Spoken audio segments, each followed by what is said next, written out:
Bonjour, bienvenue sur Moon Spirit.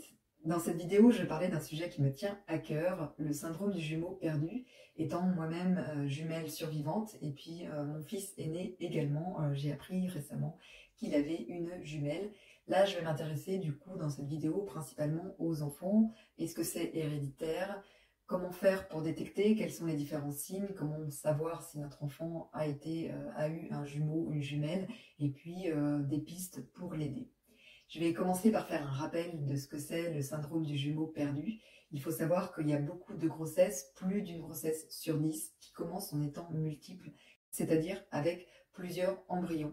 Donc deux, il peut même y en avoir 3 ou 4, et puis à la fin, il en reste un seul qui s'incarne en tant que jumeau survivant ou jumeau rescapé, les autres étant repartis. Et du coup, ça peut laisser plusieurs signes, ça peut laisser un grand sentiment de manque, une tristesse, de la colère, plein de choses qui viennent s'ancrer, surtout si on n'est pas au courant. C'est pour ça que c'est important de repérer les signes si vos enfants peuvent être sujets à ça. Alors déjà, en tant que femme enceinte, est-ce qu'on a moyen de savoir au niveau de la grossesse? Alors parfois, il peut y avoir quelques signes, il peut y avoir des saignements sans gravité, on nous dit la médecine. Il peut y avoir aussi des crampes, des sensations de crampes. Et puis à l'échographie, on se rend compte que tout va bien, il reste une poche avec un embryon. Parfois, il y avait une deuxième poche avec un œuf clair, donc ce qu'on appelle un œuf clair, c'est-à-dire une poche sans embryon.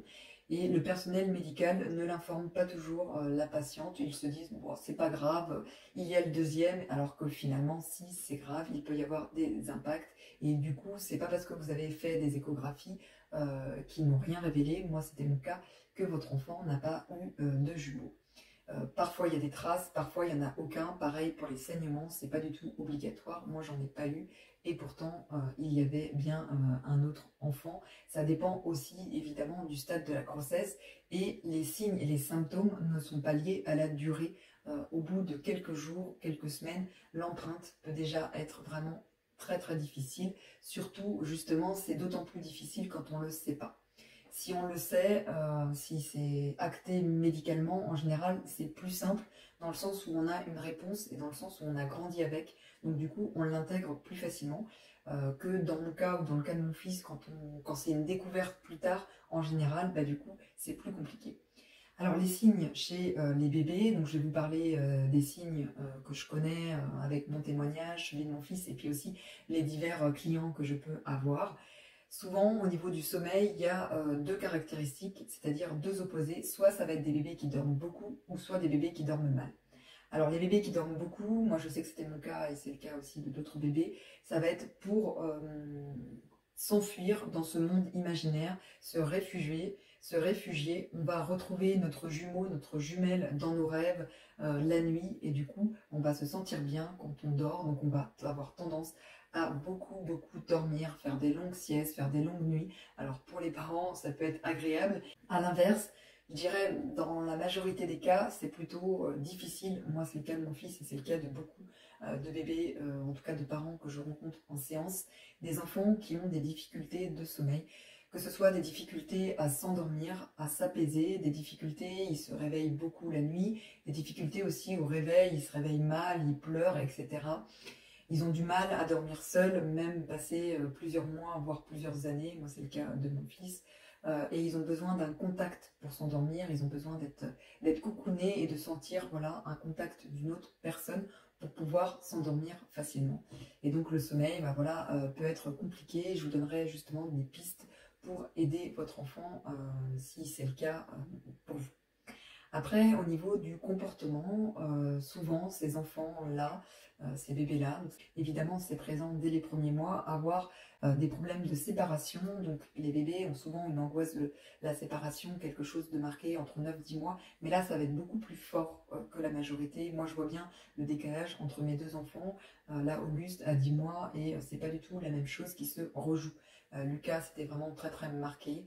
Donc ils peuvent avoir voilà, des difficultés de se séparer de leurs parents, des difficultés dans tout ce qui est nouveau. Voilà, la nouveauté peut faire peur, avoir vraiment ce sentiment d'abandon, cette blessure d'abandon et de rejet qui peut être présente évidemment chez d'autres enfants qui n'ont pas ce syndrome, mais qui, chez les enfants qui ont vécu ça, est beaucoup plus marquée, beaucoup plus présente.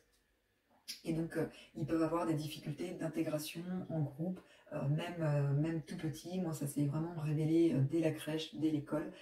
Et puis après, ça peut être à l'inverse, vouloir être en fusion avec un autre enfant, soit son frère, sa sœur, sa cousine, ses cousins, ou un copain de crèche, un copain d'école. Voilà, être en fusion avec quelqu'un. Moi, Lucas a un seul copain à l'école, et c'est lui et personne d'autre. Et voilà, donc ça peut être comme ça. Je sais que j'ai rencontré aussi une petite fille en séance où elle, c'était en fait, elle était toujours sur sa sœur. Elle considérait vraiment sa sœur comme sa jumelle, alors que c'était pas le cas.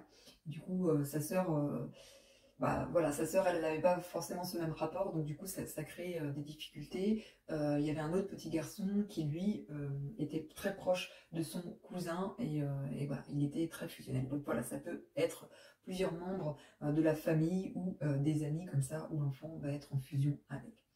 Au niveau des jeux, ça peut être aussi l'enfant qui va jouer, donc l'enfant a un imaginaire très développé, qui va vouloir faire parler ses poupées, ses Barbies, ses doudous. Alors c'est pas forcément un signe, ça peut être normal évidemment, mais quand c'est répété et quand il y a d'autres signes, ça peut vouloir dire qu'il y avait un jumeau, puisqu'il va vouloir toujours jouer avec quelqu'un d'autre, être en interaction et vouloir faire parler l'autre personne. Parler comme ça dans le vide, ça peut être un signe de jumeau. Ça peut être aussi vouloir sans arrêt les choses en double, vouloir jouer toujours avec deux voitures en même temps, avec deux personnages en même temps, faire tout en double, en multiple. Ça peut évidemment être un signe de jumeau. Il peut y avoir aussi sur l'alimentation, un bébé, un enfant. Moi, c'est pas mon cas, ni le cas de mon fils, mais j'ai eu des cas en séance où en fait l'enfant mangeait énormément.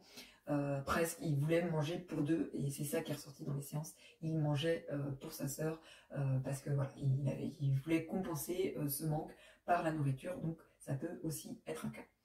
Donc là, c'est les principaux signes, on va dire, des bébés et des enfants. Évidemment, il y en a d'autres qui vont se développer à l'âge adulte. Vous pouvez les retrouver dans la vidéo que j'avais fait qui traite sur les adultes. Maintenant, je vais vous parler de comment dépister, comment être sûr que votre enfant a eu un jumeau, une jumelle.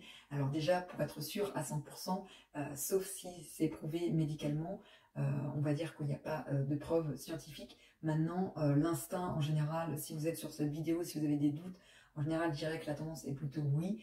Et puis, il y a des méthodes qui ont fait ces preuves et qui peuvent donner des réponses. Moi, je pratique la communication subtile, mais il y a aussi la kinésiologie, les constellations familiales, où là, vous pouvez avoir des pistes avec des thérapeutes spécialisés qui peuvent vous apporter des réponses sur ce que votre enfant vit.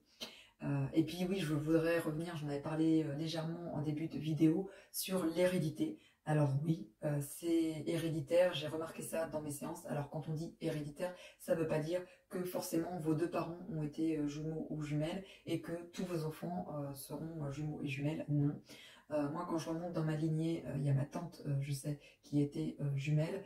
Mes parents, je ne les ai pas interrogés, ils ne sont pas ouverts à ce genre de discussion, donc je n'ai pas été fouillée dans leur histoire. Moi-même, je suis jumelle, mon fils aussi, par contre, mon second, non. Donc, c'est pas systématique. Et surtout, ça se transmet comme ça quand la blessure n'est pas réparée, quand la blessure, justement, n'est pas connue. Et c'est vrai que moi, quand j'ai eu mon fils, j'avais pas encore connaissance de ce syndrome. Et du coup, je pense que là, entre guillemets, la chaîne est brisée dans le sens où on a guéri, moi j'ai guéri ma partie, on va dire, à 80%, 95%, il y a toujours une part de guérison qui est en chemin. Toute notre vie, on est sur la guérison. Et pour mon fils, c'est avancé, mais il y a encore à travailler. Donc je dirais que oui, c'est héréditaire, mais c'est pas non plus systématique. L'une des techniques aussi pour savoir, moi, comment j'ai su avec mon fils, c'est tout simplement de lui poser la question. Il y a un âge où les enfants se souviennent, en tout cas, c'est vrai que c'est une partie des enfants, c'est vrai que c'est pas tout le temps le cas, mais une partie des enfants, quand ils sont jeunes, c'est-à-dire quand la parole est bien en place, qu'ils comprennent, donc entre 2 ans et demi et 3 ans, jusqu'à, pareil, ça dépend, mais c'est très tôt, donc jusqu'à 4-5 ans, pareil, ça dépend évidemment des enfants, on peut poser la question à notre enfant, comment c'était une question ouverte pour pas l'orienter, comment c'était la grossesse, qu'est-ce que tu as ressenti? Et moi, tout de suite, quand j'ai posé cette question-là, il m'a dit, j'étais triste quand l'autre bébé est parti. Et après, quand j'ai creusé, il m'a dit, oui, il y avait un autre bébé, c'était une fille. Et quand il parlait voilà, d'avoir des frères et des sœurs, il parlait de sa sœur. Donc voilà, et quand je lui en parle régulièrement, il m'en parle et il y a des moments où il n'a pas envie d'en parler. Par contre, à partir d'un certain âge, ils ont une amnestie et ils se souviennent plus du tout. En général, c'est vers 7 ans, mais ça peut être un peu avant, ça dépend évidemment des enfants. Et puis, ça dépend si leur mémoire a été stimulée, ils peuvent garder comme ça ce souvenir. Par contre, si ça n'a pas été stimulé, automatiquement, cette mémoire-là s'en va et peut uniquement se retrouver en faisant des séances, par exemple, d'hypnose régressive, où là, on va pouvoir voir, et puis des séances de communication subtile, où là, évidemment, il n'y a pas d'âge, on peut avoir accès aux informations à n'importe quel âge. Voilà. Alors, quelles sont les techniques, en tout cas moi que j'ai mis en place et que je propose pour aider, c'est déjà de parler à l'enfant, ça c'est vraiment indispensable, de lui expliquer ce que c'est. J'ai conçu une histoire que vous pouvez retrouver sur mes réseaux, je vous mettrai le lien, que vous pouvez évidemment adapter pour votre enfant. Vous pouvez lui lire, lui expliquer, et c'est vrai que c'est ludique et ça peut permettre à votre enfant de comprendre ce qu'il vit. Ça peut être aussi sous forme, moi je l'ai fait aussi avec Lucas, sous forme de dessin. Lui proposer de dessiner et lui dire, voilà, tu dessine-toi quand tu étais dans le ventre, qu'est-ce qui s'est passé, dessine si tu as ressenti des sentiments, lui proposer, alors soit ça vient tout de suite, soit lui dire, est-ce que tu as vécu, est-ce que tu as ressenti de la tristesse, de la colère, de la joie, choisis la couleur qui correspond, comment c'était dans le ventre. Et puis l'amener, s'il a envie, à parler de son jumeau, de sa jumelle, le dessiner également sur le dessin à côté, et lui dire, voilà, quelle couleur tu veux mettre dessus, est-ce que tu as envie de lui parler, est-ce que tu veux séparer du coup le dessin en deux, séparer pour que tu gardes la partie où tu es tout seul, et puis la partie de ton jumeau et de ta jumelle, tu peux la garder à un autre endroit. Voilà, c'est des petits jeux que vous pouvez faire. Vous pouvez aussi faire ça avec des poupées, des Playmobil, des Lego, de dire voilà, là c'est toi, ce petit bonhomme, là c'est ton jumeau, ta jumelle, voilà, qu'est-ce que tu veux lui dire, est-ce que tu veux jouer? Ça peut vraiment, le jeu pour les enfants, ça peut contribuer à la libération de la parole, ça peut débloquer des émotions, ils peuvent comme ça se sentir plus légers et ça peut suffire pour leur guérison. Évidemment, plus on s'y prend tôt, plus il y a des chances que la guérison soit beaucoup plus facile que nous en tant qu'adultes. Souvent c'est plus compliqué, on a besoin de faire plus de choses. L'enfant il a accès beaucoup plus facilement à cet espace de libération, cet espace de guérison. Donc tout ça, ça peut suffire. Évidemment, comme je l'ai cité, il y a des spécialistes qui peuvent, évidemment, la communication subtile, les kinésiologues, la constellation familiale, ça c'est des pistes aussi de guérison. Si vous voyez que les histoires, que les jeux ne suffisent pas pour votre enfant, c'est vrai que ça dépend aussi des enfants. Chaque cas est différent. Donc j'espère que ça vous aura aidé. N'hésitez pas à me solliciter si vous voulez des réponses sur des choses que je n'aurais pas traitées ici. Je serai ravie de vous répondre. Prenez soin de vous et de vos enfants. À bientôt.